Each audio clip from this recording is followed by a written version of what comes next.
की एक औरत इंडिया में पैदा हुई थी। उस औरत का नाम है सरोजनी नायडू, जो यहाँ की पॉलिटिकल लीडर, आंध्र प्रदेश की एक बहुत बड़ी माहिर शिक्षाविद और हाईली एजुकेटेड औरत। उस औरत ने क्या कहा था? I have been struck over again and again to see this indivisible unity of Islam. When the azan is sounded, the worshippers are gathered, the peasant and the king stand side by side together. The best embodiment of democracy can be seen 5 times a day in the mass. जरा गौर से सुनना, हिंदुस्तान की वह हिंदू औरत जो आज से 50 साल पहले इस्लाम के ताल्लुक से क्या तबसरा करती है, वह कहती है, जब भी मैं मुसलमानों की मस्जिदों में नमाज का निजाम में देखती हूँ तो मैं हैरत में पड़ जाती हूँ। When the azan is sounded, जब अजान दी जाती है, the worshippers are gathered, नमाजी जमा होते हैं, the peasant and the king, एक बादशाह और एक किसान एक साथ मिलकर जब खड़ा होता है, वह कहती है कि सारी दुनिया डेमोक्रेसी डेमोक्रेसी चिल्लाती है। the best embodiment of democracy can be seen 5 times a day in the mass. जमहूरियत का बेहतरीन नमूना 5 वक्त मस्जिदों में देखने को मिल जाता है। सारी दुनिया जमहूरियत चिल्लाती है, प्रजातंत्र यहाँ तो 5 वक्त मस्जिदों में देखने को मिल जाता है। वही सरोजनी नायडू आगे कहती है, you find in London and Indian and Algerian and a Turk, India is the motherland of one, Turkey is the motherland of another, but when they stand in prayer, वो कहती है कि लंदन में एक आदमी इंडिया से गया, एक अल्जीरिया से आया, एक तुर्की से आया, इंडिया एक का मादरे वतन, तुर्की दूसरे का मादरे वतन और अल्जीरिया तीसरे का मादरे वतन, मुल्क अलग अलग, जबान अलग अलग, अलग अलग काम से लंदन में ये लोग आए हैं। लेकिन जैसे ही नमाज का वक्त हो जाता है, ये तीनों एक साथ मिलकर मुसल्ले पे खड़े हो जाते हैं।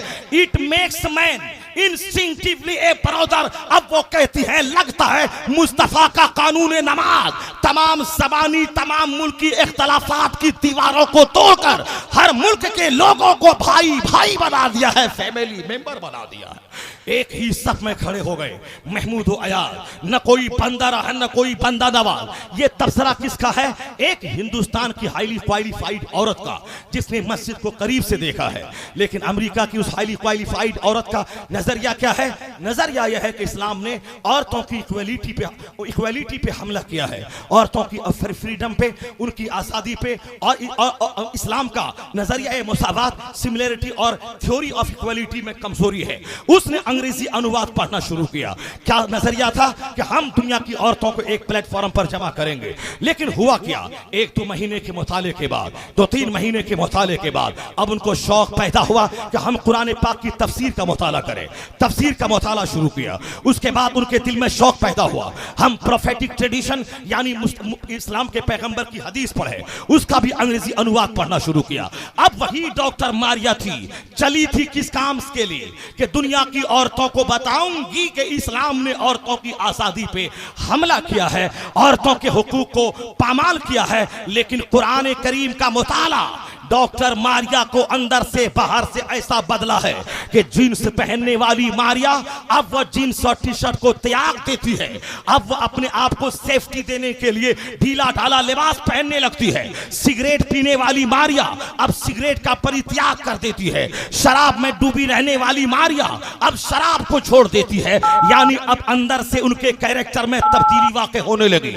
हम कहते हैं हिंदुस्तान की बेटियां उस अमेरिका की तर्ज पर अमल करते हुए जीन्स पहनना शुरू कर रही है। मगर उस अमेरिका की एक मुस्लिम खातून पाकिस्तान आके कहा था, एक मुसलमानों की बेटियां, मैं जिस तहजीब को थूक के आ रही हूं, जिसमें बेचैनी और इस्तराब के अलावा और कुछ नहीं है, मैं मुतमईन होने के लिए पाकिस्तान में कदम रखी हो, जिसको मैं थूक के आई हूं उसी कीचड़ को तुम क्यों चाट रही हो? इसलिए कि अमेरिका का एक दानिश्वर कहता है कि बेपर्दगी में हुस्न नहीं है। अगर मुसलमान बेटियों को मालूम हो जाए कि ये नमाज का ये वजू उसको कितना हुस्न देता है, अगर ये इन बेटियों को मालूम हो जाए कोई केमिकल लोशन लगाने की मुसलमान औरतों को जरूरत नहीं है, वह पाबंदी से नमाज पढ़े, नमाज से पहले वजू करे और सजदे को थोड़ा सा दराज कर दे, कोई लोशन लगाए ना लगाए, इससे ज्यादा हसीन दुनिया की कोई औरत ही नजर ना आएगी।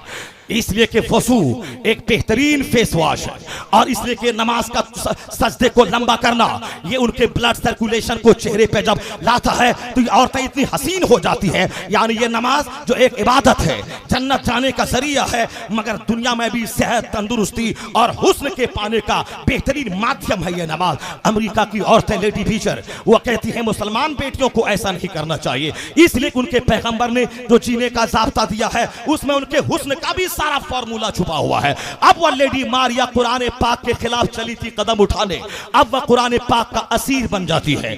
अब उनका तेवर बोलता है, मैं किस इस्लाम के खिलाफ मैं दुनिया की बहनों को एकत्र करो, मैं किस कुरान पाक के ज़ाब्ते के खिलाफ मैं दुनिया की औरतों को बताऊं। वो कहती है मैं औरत हूं।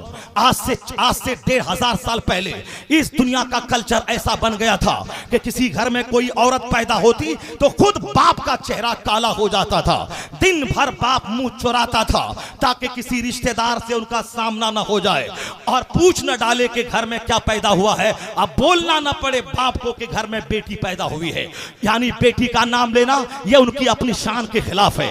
एक बाप का चेहरा काला होगा बेटी की पैदाइश पे, कितना बड़ा अपमान था औरतों का, कितनी बड़ी जिल्लत थी औरतों की।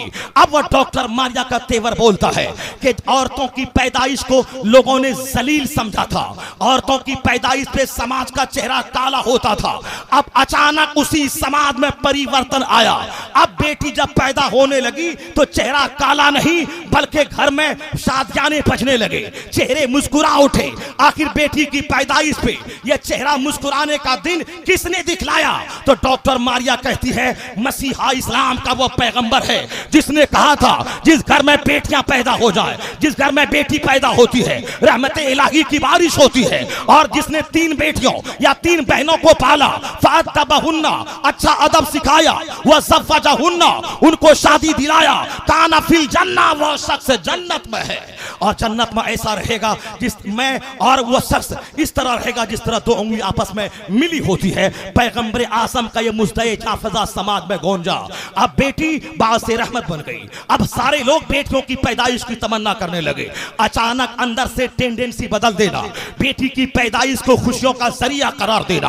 अब बेटों से ज्यादा प्यार बेटियों को मिलने लगा। इस्लाम कहता है जब बाहर से घर आओ पहले बेटे के पास नहीं बेटी के पास जाओ, पहले बेटी को गोद लो, पहले बेटी की पेशानी चूमो। आकाए दो जहां फातिमा ज़हरा के घर जाते, फातिमा ज़हरा खड़ी हो जाती, सरकार की पेशानी चूमती। जब फातिमा ज़हरा सरकार के घर आती, सरकार खड़े हो जाते, अपनी बेटी फातिमा की पेशानी चूमती। आकाए दो जहां ने बेटियों के प्यार का जो माहौल कायम किया, इसलिए आज भी हमारे घर में बाप जब बाहर से आता है पहले तोहफा बेटी को मिलता है। यानी इस्लाम ने इन बेटियों को रानी बनाया है कि बेटों से ज्यादा प्यार इसको दिलाया है।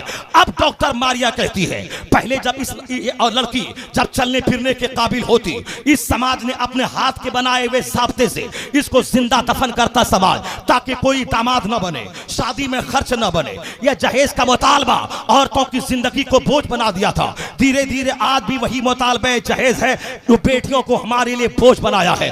खबरदार उस दौरे जाहिलियत के हालात को वापस अपने समाज में नाफिज मत करना, इसलिए कि यह बेटी मुतालबा जहेज वो मनहूस लानत है समाज की। हदीस में आया है कि जो दौलत को बढ़ाने के लिए दूसरों के सामने डिमांड और मुतालबा करता है, हाथ फैलाता है, कयामत के दिन अल्लाह के सामने ऐसे खड़ा होगा उनके चेहरे का सारा गोश्त झड़ गया होगा।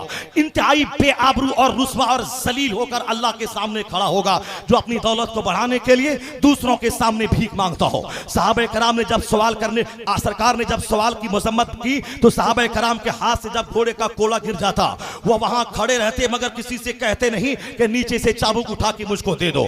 यहां तक कि लोग वजू के लिए दूसरों से पानी तक नहीं मांगते थे।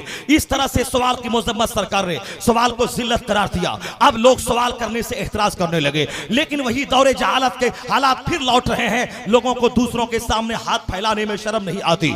यानी अपने दूसरों की बेटी लेने के लिए एक ढेर सारा मुतालबा, किसी भी तरह इसको जायज करार नहीं दिया जाएगा। ये मुतालबा जहेज रिश्वत है और रिश्वत लेना हराम है। इसको समाज से अगर नहीं दूर किया गया आने वाले 10-20 साल के बाद बेटियां घर में पड़ी रहेंगी, लोग बेटी की पैदाइश उसे नमक चटा के मार देंगे, और वो दिन आज भी पैदा, वो हालात आज भी पैदा हो गए हैं। पैगंबर आजम का ज़ाब्ता ऐसा अरब में छाया, अब बेटियों को सम्मान मिलने लगा।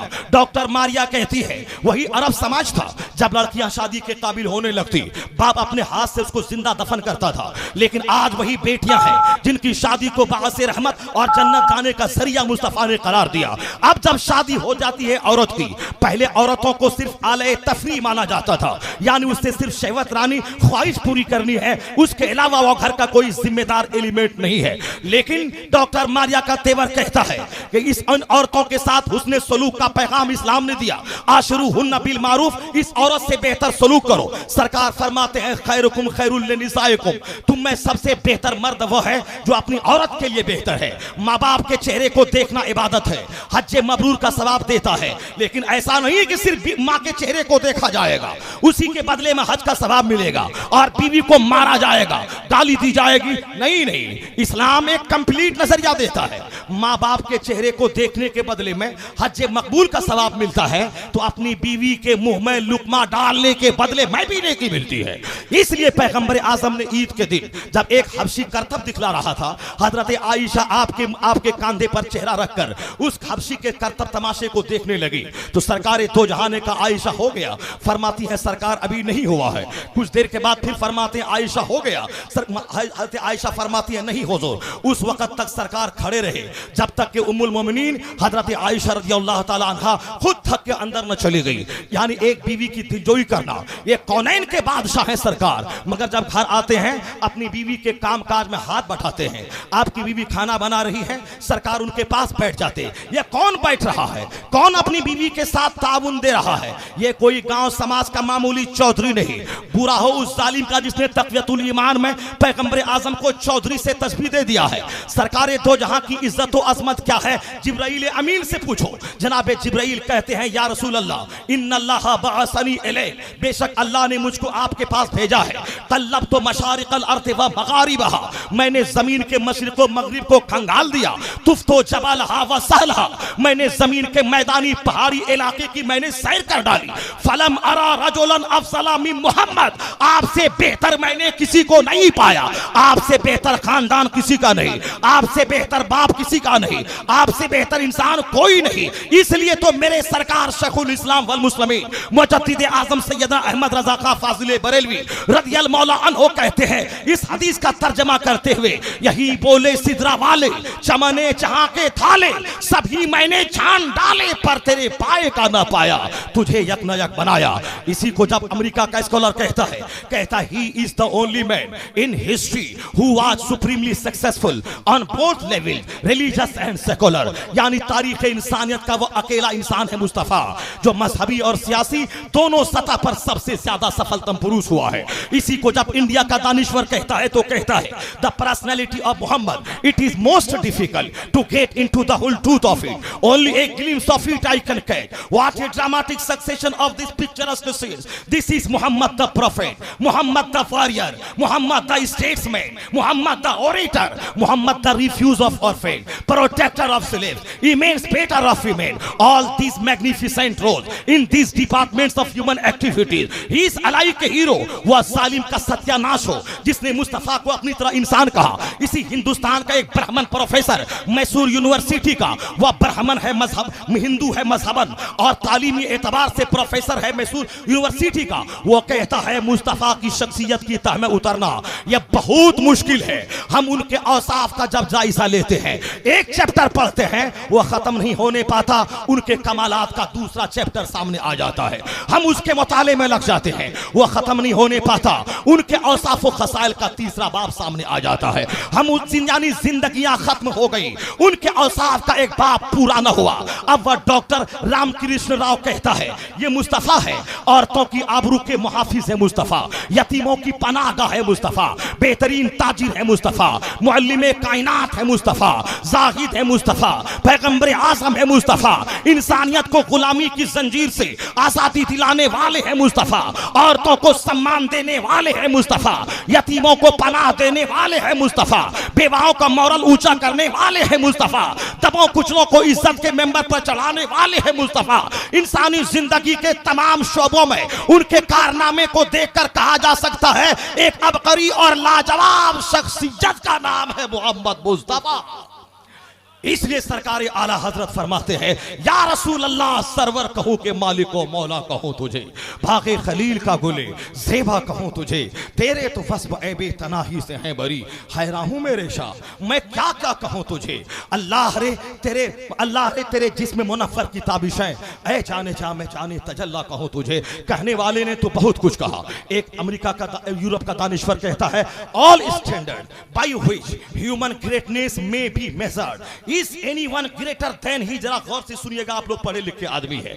यूरोप का वो दानिश्वर क्या कहता है, एक इंसान की अजमत को नापने का जितना पैमाना हो सकता है, उन तमाम पैमानों पर, तमाम मेयार पे, तमाम कसौटी पे, तमाम तरोज तरासू पे परखा जाए, नापा जाए, जांचा जाए, रिसर्च किया जाए, तफ्तीश की जाए। All standards bye which human greatness may B major, यानी इंसान की अजमतों को नापने का जितना पैमाना हो सकता है उन तमाम पैमानों पे नापा जाए तो पूरी तारीख इंसानियत में is any one greater than he, क्या है कोई ऐसा इंसान जो मुस्तफा से बड़ा हो सके। इसलिए वो डॉक्टर लामार्टिन कहता है, नहीं, he is the matchless personality of the world. वह दुनिया का लाजवाब और अद्वितीय, मैचलेस, इनकम्पेरेबल, लाजवाब, अदीमुन नसीर इंसान है। इसलिए तो आला हजरत फरमाते हैं, सारे ऊंचों में ऊंचा समझिए जिसे, है उस ऊंचे से ऊंचा हमारा नबी। सारे अच्छों में अच्छा समझिए जिसे, है उस अच्छे से अच्छा हमारा नबी। मेरे पास टाइम बहुत कम है, इसलिए मैं बड़ी जल्दी से आप तक मैं पहुंचने की कोशिश कर रहा हूं। मैं यह कहना चाह रहा हूं कि वह डॉक्टर मारिया जिसने पैगंबर आजम के ताल्लुक से जो उनका तेवर बोल रहा है, वह तेवर यही बोल रहा है कि इस्लाम ने जो औरतों को इज्जत दी है, उस इज्जत का दूसरा पहलू, यानी जब एक औरत बीवी बन जाती है तो बीवी को इस्लाम ने रानी बनाया है। यानी अब नान और नफका, रोटी और कपड़े की तमाम जिम्मेदारी इस्लाम ने शौहर पे डाल दिया है। अब जाओ तुम बाहर पसीना बहा के कमा खिलाओ, तेरी बीवी घर में रानी रहेगी। आज अगर मेरी बेटियां हमारे गांव समाज की, वह मैट्रिक और आईए और आलिम फाजिल करने के बाद 5,000 रुपए की नौकरी करने के लालच में वह घर से बाहर निकलती हैं, गैर मर्दों के साथ बाइक में बैठ के जाती हैं, गैर मर्दों के साथ बैठकर मीटिंग अटेंड करती हैं, गैर मर्दों से हाथ मिलाती हैं। उनका एक काश्तकार शौहर जो बाइक से छोड़ के आके खेत में हल जोत रहा है, 5 घंटे के बाद फिर लेने आता अपनी बीवी को, वह तो समझता है कि मेरी बीवी सेफ है, लेकिन इस 5 घंटे के दौरान उनकी बीवी के साथ क्या गत हुआ है, किसको क्या खबर। अभी 2 साल पहले मैं एक स्कूल में प्रोग्राम के सिलसिले में गया था। मैं ठहरा था स्कूल में, एक शायर ने मेरे पास आके कहा, हजरत कुछ मालूम है। मैंने कहा क्या। अभी मैंने देखा ऑफिस में एक मैडम टीचर है, वो आगे आगे भाग रही है और एक स्कूल के टीचर है, वो उनको पीछे से रगेद रही है, उनका पीछा कर रहा है, उनको लपकने पकड़ने के लिए दौड़ रहा है। ये ऑफिस है कि रंडीबाजी का तवाइफ खाना है, ये स्कूल है कि ये तवाइफ खाना बना हुआ है। मैं कहता हूं 5,000 रुपए के लालच में ये 5 अरब की आबरू को बेचकर 5,000 रुपए कमाना, ये किसने तुमसे कहा। जिसके नजदीक इस्लाम प्यारा है, मुस्तफा का कानून प्यारा है, वह नमक रोटी खा के जिंदा रह जाएगी घर में, मगर अरबों रुपए की आबरू को दागदार नहीं होने देगी। इसलिए खबरदार, अगर जहां तेरी औरतों के बीच ही में पढ़ी, औरतों के बीच ही में मुलाजमत कर रही है, गैर मर्दों की नजर औरतों के सर पे ना पड़े, गैर मर्दों की नजर औरतों के चेहरे पे ना पड़े, औरतों के जिस्म पे ना पड़े, इन तमाम शराइत के साथ तालीम की इजाजत और मुलाजमत की इजाजत है, लेकिन जहां बेपर्दा होना लाजमी हो, गैर मर्दों के साथ बैठना लाजमी हो, उससे बेहतर है कि नमक रोटी खा के किराए के मकान में रह जाना और अपनी इज्जत को ताराज करके 5,000 रुपए की मुलाजमत मत करना। देख, दिल्ली में एक बार एक तहत पड़ा था, कई हजार मुसलमान सड़कों पे आ गए, सबने नमाज इस्तिस्का अदा की, अल्लाह से बारिश रहमत की भीख मांगी, मगर बारिश होने का नाम नहीं ले रही है। निजामुद्दीन औलिया अलैहि रहमा वो अपनी माँ के हुजरे में गए और माँ का दुपट्टा था, उस दुपट्टे को हाथ में लिया, ये कहते हुए दुआ शुरू की, ए अल्लाह ये उस खातून उस औरत का दुपट्टा है जिस औरत के चेहरे और उनके सर को आखिरी सांस तक कोई गैर मर्द नहीं देख पाया। ए अल्लाह उस औरत के तकद्दुस और किरदार की पाकीज़गी का वास्ता है, उनके इस दुपट्टे का वास्ता है, बारिश रहमत का नुज़ूल फरमा दे। कई हजार मुसलमान नमाज इस्तिस्का पढ़ चुके मगर बारिश होने का नाम नहीं ली, मगर एक मुहज्जब खातून के दुपट्टे का वसीला जब हजरत निजामुद्दीन औलिया ने दिया है, अभी दुआ खत्म न हुई है कि घंघोर घटा छाई, वो बारिश हुई कि पूरी दिल्ली सरसब्ज़ो शादाब हो गई है। यानी एक औरत अगर अपने नामूस की हिफाजत करे और उसका चेहरा उन शौहर की अमानत है, उनका ये हाथ उनके शौहर की अमानत है, उनका ये जिस्म उनके शौहर की अमानत है। अभी तुमने मुझसे पहले मौलाना इमामुद्दीन साहब से गौसे आजम की सीरत सुनी, वो गौसे आजम की सीरत नहीं थी, वो गौसे आजम की करामत थी। गौसे आजम की सीरत क्या थी? गौसे आजम की सीरत तो ये थी, गौसे आजम का कैरेक्टर तो ये था। आज हम लोग चाय की एक प्याली के बदले में, पान की एक खिल्ली के बदले में ईमान बेच डालते हैं, अपना गलत से समझौता कर लेते हैं। मगर तुमने कभी गौर किया है गौसे आजम का कैरेक्टर? 40 सोने का सिक्का माने महफूज जगह सिल दिया है। डकैतों ने लूटा पूरे काफिले को, आके एक डकैत पूछता है क्या तेरे पास भी कुछ है? उस नौजवान ने कहा हाँ मेरे पास भी कुछ है। हम लोग 5 पैसा की खातिर 1000 बार झूठ बोलते हैं, लेकिन 40 सोने का सिक्का जो आज के वैल्यू में करोड़ों का है, मगर वह नौजवान क्या कहता? हाँ मेरे पास भी है। कहा क्या है? कहा 40 सोने के सिक्के हैं। कहा कहाँ है? कहा महफूज जगह आस्तीन में सिले हुए हैं। सारे डकैत जमा हो गए, उस जगह की तलाशी ली गई तो देखा गया वाकई 40 सोने के सिक्के मौजूद हैं। कहा कि नौजवान सच सच तो ये बता, अगर तू झूठ बोल देता तो हम लोग तेरी तलाशी नहीं ले पाते, क्योंकि ऐसी सेफ जगह ये तेरा माल था, झूठ बोलते तेरा माल बच गया होता। मगर सरकार गौसे आजम का किरदार दे, उनका क्या जवाब था? मैं इस मामूली सिक्के के बदले झूठ बोलूं? मैंने अपनी माँ से वादा किया था, मेरी माँ ने मुझसे अहद लिया था कि हालत चाहे जो भी हो मगर कभी जबान को झूठ से आलूदा मत करना। ये तो माँ से किया गया वादा मैंने पूरा किया है। गौसे आजम का तेवर कह रहा था, अगर जमीन भर सोना, कई पहाड़ भर सोना भी अगर मुझको दिया जाए और ये कहा जाए कि झूठ बोल ले, इसके बदले में सोना दे दिया जाएगा, मैं इन तमाम सोने पे थूक दूंगा मगर झूठ से अपनी जबान आलूदा नहीं करूंगा। ये है सरकार गौसे आजम का किरदार, जिसने कि दुनिया को पांव के नीचे रौंद दिया है मगर झूठ से अपनी जबान को आलूदा नहीं किया है। जो लोग अपने आप को कादरी कहते हैं और सुबह से लेकर शाम तक 50 बार झूठ बोलते हैं, उन्हें अपने आप को कादरी कहना छोड़ देना चाहिए। सरकार गौसे आजम के वालिद और वालिदा का कैरेक्टर मालूम है आपको? गौसे आजम माँ की गोद से वली है, सही बात है। वो गौसे आजम से पूछा गया था, सरकार आपको अपनी विलायत का इल्म कब हुआ? गौसे आजम ने कहा मैं जब बचपन में मदरसा जाता था तो रास्ते में मैं देखता था आगे आगे फरिश्ता जा रहा है और फरिश्ता कहता था कि बच्चों रास्ता दे दो, अल्लाह का वली अब्दुल कादिर जा रहा है। जब मैं मकतब में बैठने जाता तो मैं देखता कि फरिश्ता कहता था कि बच्चों जगह छोड़ दो, यहाँ अल्लाह का वली अब्दुल कादिर बैठेगा। उसी वक्त उनको मालूम हो गया था मैं अल्लाह का वली हूँ। फिर 40 साल तक इशा के वजू से फजर की नमाज पढ़ने की जरूरत क्या थी, जब मालूम था मैं अल्लाह का वली हूँ। जब गौसे आजम को मालूम था मैं अल्लाह का वली हूँ, 11 साल तक एक बुर्ज अज़मी के पास खड़े होकर अल्लाह की बंदगी की क्या जरूरत थी? तुमको किसने जन्नत का सर्टिफिकेट दे दिया और तुम किस भरोसे बैठ गए कि चलो कुछ भी ना करे जन्नत चले जाएंगे? अब वहां जन्नती ही नहीं बल्कि वहां तो विलायत की सर्टिफिकेट हाथ में है। वली कामिल नहीं, इस तरह वलियों के सरदार मौजूद है, इस बात का एहसास है। मगर रात में एक पांव पे खड़े होकर कुरान पाक खत्म कर रहे हैं। एक उनके दोस्त उनके मुरीद फरमाते हैं कि मैंने 40 साल तक गौसे आजम की सोहबत में रह के मैंने देखा है कि कभी भी ईशा की वजू से फजर की नमाज के दौरान मैंने सोते नहीं देखा है। ईशा की वजू से फजर की नमाज आपने अदा की है। ये कैरेक्टर की बुलंदी है। जो काम हम अगर नहीं कर सकते हैं, सरकार गौसे आजम ने 40 साल तक ऐसा किया है। हम कम से कम सारी नमाजें अलग अलग वजू से पढ़ तो लें, हम पर रात भर जागना जरूरी नहीं है। गौसे आजम महान है, उनका काम भी महान है। हम कम से कम ईशा के वजू से ईशा की नमाज पढ़ लें, उसके बाद सो के फिर फजर की नमाज फजर के वजू से हम फजर की नमाज हम अदा कर लें। नहीं, गौसे आजम की करामतें शौक से सुनने वाला वो गौसे आजम इस कैरेक्टर को कौन सुनेगा? 40 साल साल तक ईशा के वजूद से फजर की नमाज पढ़ी आपने। जो भी माल आपके पास आता, गरीबों मिस्कीनों के लंगर खुले रहते। यहां तक कि एक बार दौरान सफर एक शहर के सबसे गरीब तरीन मुरीद के घर कयाम रहा।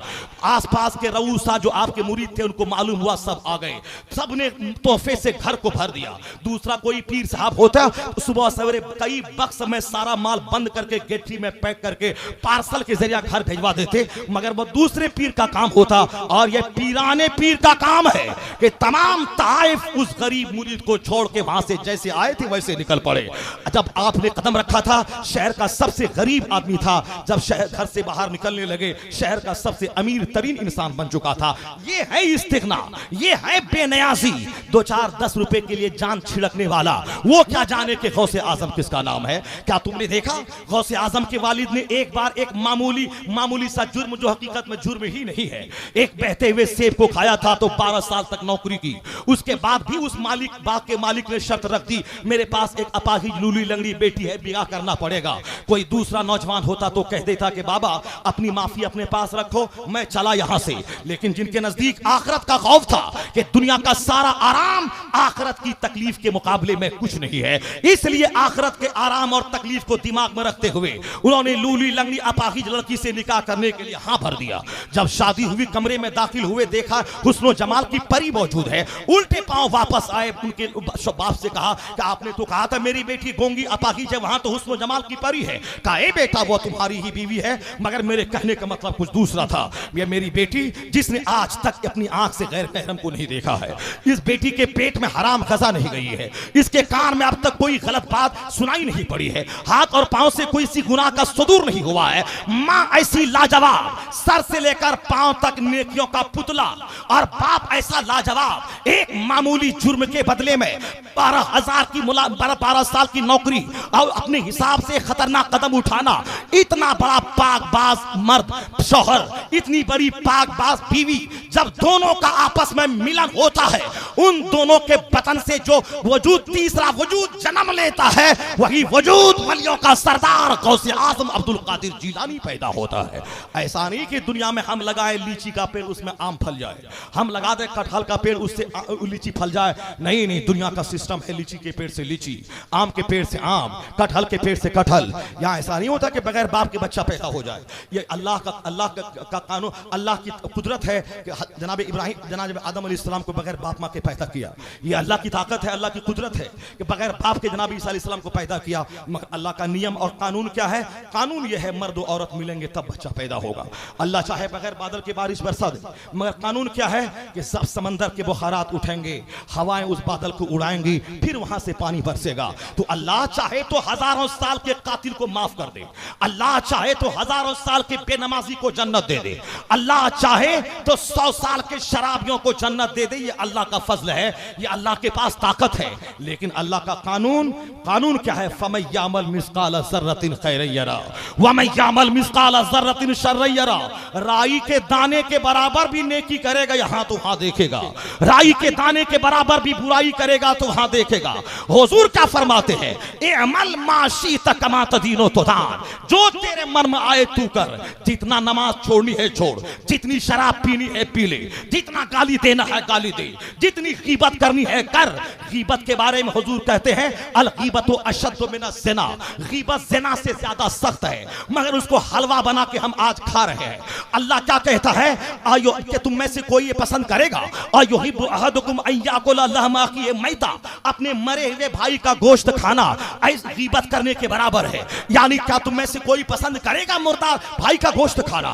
यानी गीबत करना अपने सहोदर भाई, अपने सगे भाई के मर जाने के बाद उनकी लाश को उधेड़ के खाने के बराबर है। लेकिन आज हलवा बना के मजे ले लेकर खाते हैं। कौन सा ऐसा दस्तरखान, कौन सी ऐसी नशिश, कौन सी ऐसी दरसगाह, कौन सी ऐसी मजलिस है जो इस गीबत, जो ज़िना से ज्यादा सख्त बुरी चीज है, उससे खाली हो? सामने हाँ हाँ आपसे अच्छा मौलाना कोई नहीं है, 1 मिनट के बाद बोलता इससे बड़ा कमीना कोई नहीं है। अब बताओ, ये बोलता इससे अच्छा मौलाना कोई नहीं है, 1 मिनट के बाद बोलता इससे बड़ा कमीना कोई नहीं है। अब आप समझ लो कि ज़िना से ज्यादा सख्त काम वो किया, मगर उसके कलेजा को ठंडक पहुंच गई। चलो हमने इसकी इज्जत खराब कर दी, हमने इसकी बुराई बयान कर दी, हमने इसको डैमेज कर दिया। ए नादान, तू डैमेज क्या करेगा? तू ज़िना से ज्यादा सख्त बुरा काम किया। तूने अपने मरे हुए भाई का गोश्त खाया, एक मुसलमान को जेब नहीं देता है। इतना खतरनाक इंतहाई घटिया काम वो क्या करे। मैं कहना चाहता हूं तुमसे कि एक हुजूर फरमाते हैं इअमल मा शिअत, जो तेरे मन में आए तू कर, लेकिन जैसा तू करेगा वैसा ही तेरे साथ हश्र किया जाएगा। हुजूर मेरे शफी हैं, शफात करेंगे, मगर ईमान की हालत में तू मरेगा तब न शफात करेंगे। ईमान की हालत में तू मरेगा, ये तेरे पास क्या जमानत है। सरकार गौसे आजम से क्या कहा था उस बादल शैतान ने कि यहां मैंने 70 वलियों को गुमराह कर दिया है। वह कौन लोग थे आबिदे शबे जिंदादार जो गुमराह हो गए? क्या तुमने नहीं देखा सुफियान सौरी रजी अल्लाह ताला अन्हु जवानी के दिनों में उनकी कमर झुक गई थी। उनसे किसी ने कहा कि हुजूर आप जवान आदमी, मुहद्दिस आदमी, और आप झुक के क्यों चल रहे हैं? सुफियान सौरी ने कहा मेरी जिंदगी का एक हादसा मेरी कमर को झुका दिया है। कहा वह कौन सा हादसा है? कहा मेरे बचपन के 3 उस्ताद थे, तीनों आबिदे शबे जिंदादार और साइमुद दहर, यानी दिन को रोजा रखने वाले और रात को खड़े होकर नमाज पढ़ने वाले, इतने बड़े आबिद और साहिद थे, मगर आखिर वक्त में उन तीनों का खात्मा खराब हो गया। एक यहूदी बन के मरा, एक ईसाई बन के मरा, एक मजूसी बन के मरा। सुफियान सौरी फरमाते हैं मैंने इतने बड़े आबिदो जाहिद का खात्मे का जब बुरा हाल मैंने देखा, इस हादसा ने मेरी कमर झुका दी है। उसके बाद से लेकर अब तक और आखिरी सांस तक मैंने तय कर लिया है अल्लाह से अब मैं कोई दुआ नहीं करूंगा, अब बस यही दुआ करता हूं ए अल्लाह मरते वक्त मेरा ईमान सलामत रखना। यह किनका काम है? हजरत सुफियान सौरी अजीम मुहद्दिस का यह कौल है। और हम लोग उनके सामने अपने आप को एक जर्रे के 50 हिस्से कर दें तो भी 50वां हिस्सा भी हम नहीं करार उनके सामने रह पाएंगे। मगर उसके बावजूद ऐसा मुझ पे ताव है जैसा कि बख्शा बख्शाया हुआ हम आ गए हैं और बख्शा बख्शा के हम आ गए हैं। नहीं, मसलक आला हजरत की रस्सी को थामना इसलिए है आखिर सांस तक ताकि खात्मा ईमान पर हो जाए। 5 वक्त की नमाज की पाबंदी करनी है इसलिए ताकि खात्मा ईमान पर हो जाए, वरना नमाजों पे क्या एतमाद। मखदूम बिहारी अलैहि रहमा बिहार शरीफ के वह वली जिन जो इंतकाल के बाद उनका हाथ जब कब्र से बाहर निकला था, मखदूम सिन्ना की चोचवी ने जनाजे की नमाज पढ़ाई थी। उन्होंने जब मुराकबा किया तो लोगों से कहा था कि हजरत ने वसीयत की थी मेरे मरने के बाद रिजालुल गैब से जो लाठी जो टोपी तोहफे मिले थे मेरी कब्र में रख देना, तुम लोगों ने नहीं रखा है, हजरत उसी को मांग रहे हैं। अब बताओ मखदूम बिहारी जो इंतकाल के बाद भी जिंदा है, जिनके हाथ कब्र से बाहर निकल गए, उसी मखदूम बिहारी से राजगीर के जंगल में एक हिंदू पंडित ने पूछा था कि अल्लाह का वली कौन होता है? मखदूम बिहारी ने कहा था कि अल्लाह का वली वो होता है जो जंगल को कह दे सोना तो जंगल सोना बन जाता है। राजगीर का सारा जंगल सोने में बदल गया था। वो मखदूम बिहारी फरमाते हैं अपने मुरीद को खत लिख करके, ए मेरे भाई अल्लाह से डरते रहना, हम अपनी इबादत पे क्या नाज करें, हुक्म मिला है फर्ज है नमाज पढ़ रहे हैं, लेकिन हम अपनी नमाजों को इस काबिल नहीं समझते कि इसके भरोसे मेरी बख्शिश होगी। वह फरमाते हैं मैं अपनी नमाज को अगर पोटली में बांध करके चौराहे पर फेंक दूं तो कुत्ता भी उसको नहीं सूंघेगा। अल्लाह समझ, ये तवाज़ो, ये खाकसारी उस आदमी की जिसकी जबान से एक बात निकली तो राजगीर का जंगल सोने में तब्दील हो गया। ये महान लोगों की, बड़ों की बड़ी बातें हैं, हम जैसे छोटों के दिमाग में ये सारी बातें आने वाली नहीं है। वह लोग जो खर्राटे की नींद लेते हैं और चैन की सांस लेते हैं, 50-50 साल उम्र के हिस्से गुजर गए, फिर भी नमाज फर्ज का एहसास तक नहीं होता, पता नहीं किस भरोसे बैठे हैं, चलो अल्लाह माफ कर देगा।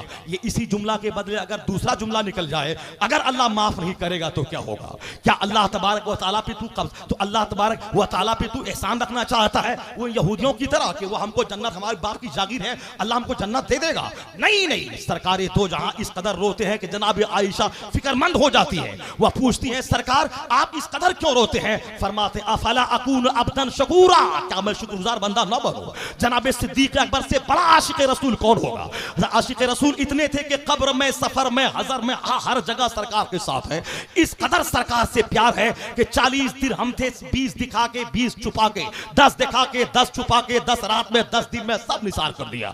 इस कदर सरकार की जुदाई में रोते थे कि साहब बेचैनी से एक एक पल उनका गुजरता था। लेकिन रात कैसी गुजरती थी? फारूक आजम ने आपके विसाल के बाद आपकी बीवी से निकाह किया, सिर्फ यही जानने के लिए कि रात कैसे गुजारते थे सिद्दीक अकबर। निकाह करने के बाद आप उनकी अहलिया के करीब गए, कहा कि आप ये बताएं कि अमीरुल मोमिनीन सिद्दीक अकबर की रात कैसे गुजरती थी? सिद्दीक अकबर का जब जिक्र आया उनकी अहलिया भीगी पलकों से कहना शुरू किया, मैं क्या बताऊं खलीफतुल मुस्लिमीन कैसे रात गुजारते थे।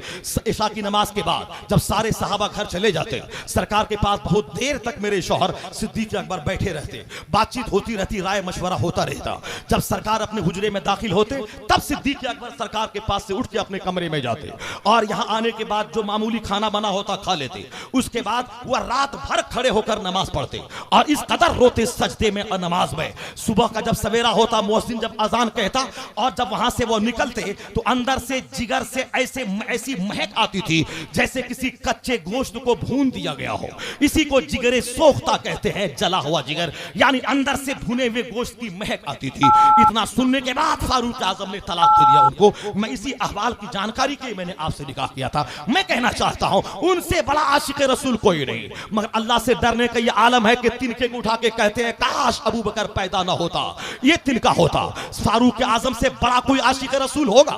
जब सरकार अपनी बीवियों से नाराज हो गए और आप ऊपर वाले कोठे में आते, नमाज पढ़ के ऊपर चले जाते, सारे साहबा मायूस हैं कि सरकार किसी से बात नहीं कर रहे हैं। ऐसा लगता है जैसे मदीने में रहने के बाद भी साहबा मदीने से बाहर कहीं है, सब इधर उधर बैठे परेशान है कि सरकार नाराज क्यों है। सिद्ध फारूक आजम आए, जो साहबा पहरा दे रहा था उनसे कहा जाओ हुजूर से कह देना कि उमर मिलने आया है। सरकार की तरफ से कोई परमिशन नहीं मिला। फिर कहा जाओ कहना कि उमर मिलने आए हैं, सरकार की तरफ से कोई परमिशन नहीं मिला। फिर तीसरी बार कहा जाओ कहना कि उमर मिलने आए हैं। सरकार दो जहां अलैहिस्सलाम ने इजाजत दी। फारूक आजम जब गए तो फारूक आजम ने क्या कहा, या रसूल अल्लाह, मैं अपनी बेटी हफ्सा जो आपके निकाह में है, मैं अब चूंकि हुजूर नाराज इसलिए थे कि आपकी बीवियों ने ज्यादा खर्च का मुतालबा किया था, इसलिए सरकार नाराज हो गए थे और अल्लाह तबारक व तआला से की तरफ से आयतें नासिल होने का इंतजार था, तो आयतें तखीर नासिल हुई। फारूक आजम ने क्या कहा, सरकार मैं इसलिए नहीं आया हूं कि मैं अपनी बेटी की पैरवी करूं, अगर आप हुक्म दें तो मैं अपनी बेटी हफ्सा को अपने हाथ से ज़बह कर दूं। अल्लाह समद, ये है इश्क़ रिसालत। आप हुक्म दें तो मैं अपनी बेटी को अपने हाथ से ज़बह कर दूं। मैं अपनी बेटी की पैरवी करने नहीं आया हूं, मैं सिर्फ इसलिए आया हूं कि आपकी नाराजगी से सहाबा परेशान है। पूरा मदीना ऐसा लगता हमारा उजड़ गया है, यानी जहां जितना ज्यादा इश्क़ रिसालत है वहां उतना ही ज्यादा अल्लाह का खौफ भी है। वही फारूक आजम रात में कोड़े लेकर अपने पांव पे मारते थे, ए पांव तू बता कि आज दिन भर तुमने क्या काम किया है। वह फारूक आजम जिनके जन्नती होने में कोई डाउट नहीं है, वो अशरे मुबशरा है जिनको हुजूर ने बशीर हो बिल जन्नत कहा है, उन्हें बशारत दे दो जन्नत की। सिद्दीक अकबर जन्नती हैं, कोई डाउट नहीं, मगर फिर भी अल्लाह से खौफ का ये आलम है, काश अबू बकर पैदा ना होता। फारूक आजम जन्नती हैं, मगर फिर भी अल्लाह से डरने का ये आलम है, अपने पांव को कोड़े से मार रहे हैं और कहते हैं काश उमर पैदा ना होता। जहां इश्क़ रिसालत कहराता है वहां अल्लाह का खौफ आ जाता है, और जहां इश्क़ रिसालत का सिर्फ जाहिरी दावा हो और अमल उसको झुठलाता हो, ये तो ऐसा ही है जैसे हुजूर ने फरमाया है, वह शख्स अल कय्यस मंदान नफ्सा, अक्लमंद वो है जो आखिरत की तैयारी करे, और बेवकूफ वो है जो अपने नफ्स की पैरवी करे और अल्लाह पर जन्नत की उम्मीदें बांधे रहे, अपनी ख्वाहिश की पैरवी करे और जन्नत की तमन्ना लिए रहे, वह बेवकूफ और अहमक है। अक्लमंद वो है जो अल्लाह से डरता रहे, आखिरत की तैयारी करता रहे। मेरी बात तवील ना हो जाए, मैंने एक इस्लाह आमाल के ताल्लुक से मैंने एक बात आप तक पहुंचा दी, बस चलते चलते सुनिए। डॉक्टर मारिया कहती है कि वही उसी इस्लाम के खिलाफ मैं दुनिया को बताओ। इस्लाम ने औरतों को रानी बनाया, नानो नफ्ता की जिम्मेदारी शौहर पे डाल दी। अब ए औरत तू रानी बन के घर में रहो, शौहर कमाएगा, तू रानी बन के रहेगी। अब वही औरत जब साहिब औलाद हो जाती है, पहले बेटा माँ को मारता था, लेकिन इस्लाम कहता है अब ये औरत साहिब औलाद हुई है, ए औलाद अल जन्नतो तहत अक़दामिल उम्महात, जन्नत माँ के कदमों के नीचे है। यानी यही औरत जब बेटी की सूरत में बाप के यहाँ है तो बाप से कैसे बेटों से ज्यादा प्यार पा रही है। जब बीवी बन के शौहर के पास, इस्लाम ने उसे रानी बनाया। जब वह औरत मां बन गई, उनके कदमों के साथ जन्नत का रिश्ता जोड़ दिया। अब डॉक्टर मारिया कहती है ये औरत कंगाल थी, न बाप की प्रॉपर्टी में हक, न शौहर की जायदाद में हिस्सा, न औलाद की प्रॉपर्टी में हिस्सा, मगर ए इस्लाम तेरी प्योरिटी को सलाम। इस्लाम ने बाप के जायदाद में भी औरत को, बेटी को हक दिलाया। एक बाप के मर जाने के बाद भाई का भी हक है, बहन का भी हक है। बाग में, तालाब में, नदी में, खेत में, खलियान में, यहाँ तक के कोठी के धान और गेहूं में जिसको छोड़ के बाप मरा है उसमें बहन का हक है। जो बहन का हक ना देगा या उससे माफ ना करवाएगा, बहन ना छोड़ेगी, उस सारा माल वो हराम ही खाएगा। चाहे आम का पेड़ हो, चाहे नदी नाला हो, या मकान हो, या तालाब हो, या जमीन हो, बाप की तमाम मतरूका जायदाद पे बेटे का हिस्सा डबल और बेटी का सिंगल। सिंगल इसलिए कि बेटी को बाप की प्रॉपर्टी में भी हिस्सा मिलेगा, शौहर की जायदाद में भी मिलेगा, औलाद की प्रॉपर्टी में भी मिलेगा। जब औलाद मर जाए औलाद की जायदाद में हिस्सा, शौहर मर जाए शौहर की प्रॉपर्टी में हिस्सा। तो डॉक्टर मारिया कहती है औरतें कंगाल थी, औरतों को मालदार बनाया इस्लाम ने। क्या मैं उसी इस्लाम के खिलाफ मैं दुनिया की औरतों को बताऊं जिस इस्लाम ने औरतों को जमीन से उठाया है, इज्जत के आसमान पे पहुंचाया है। अब डॉक्टर मारिया कहती है मैं कलमा पढ़कर मुसलमान बनती हूं और दुनिया की औरतों को पैगाम देती हूं, इस्लाम ने जो तुझको इज्जत दी है उसका बदला यही है कि जिंदगी भर मुस्तफा की गुलामी में गुजार दे। इसलिए कि इस्लाम ने जो सम्मान दिया है वो किसी मजहब ने औरतों को नहीं अता किया है। डॉक्टर मारिया खुद कलमा पढ़ती है, मुशर्रफ व इस्लाम होती है। अब वह इस्लाम की दुश्मनी करने चली थी, अब इस्लाम की बहुत बड़ी मुबल्लिगा बन के दुनिया की औरतों को इस्लाम की क्वालिटीज बता रही है। इसलिए है नूरे खुदा कुफ्र की हरकत पे खंदाजन, फूकों से चिराग बुझाया न जाएगा, इल्म का उजाला फैलता जाएगा, इस्लाम लाने वालों की तादाद में इजाफा होता चला जाएगा। अल्लाह तबारक व तआला आक़ाए दो जहां सल्लल्लाहु अलैहि वसल्लम से मोहब्बत करने, उनकी तालीमात पे चलने की तौफीक अता फरमा। आमीन। सामईन हजरात, अभी अभी ये जो नातिया कलाम आप समाअत कर रहे थे ये तौहीद नेटवर्क की जानिब से सुनाया जा रहा था। आप भी अपने शहर के जलसे रिकॉर्डिंग कराने के लिए राब्ता कायम करें। तौहीद नेटवर्क, मोबाइल नंबर 9967825444।